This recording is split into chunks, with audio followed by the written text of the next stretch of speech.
তো আজকে পড়ব ডু এবং ডাজের ব্যবহার। এর মধ্যে কি ডিফারেন্স আছে সেটাও দেখে নেব। তো ডু কখন ব্যবহার করি? সাবজেক্ট মানে কর্তা যে কাজটি করে সে যখন প্লুরাল হয়, মানে আই, ইউ, উই, দে।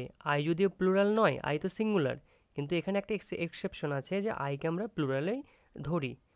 তো এগুলোর পরে কি হয়? ডু ইউজ হয়। যেমন I do my homework, they do the work. এইবার ডাজ কখন হয়? সাবজেক্ট যখন থার্ড পারসন সিঙ্গুলার হয়। থার্ড পারসন মানে আমি, আমরা, তুমি, তোমরা বাদ দিয়ে যত কিছু হয়, এবং সিঙ্গুলার হতে হবে, মানে একবচন হতে হবে।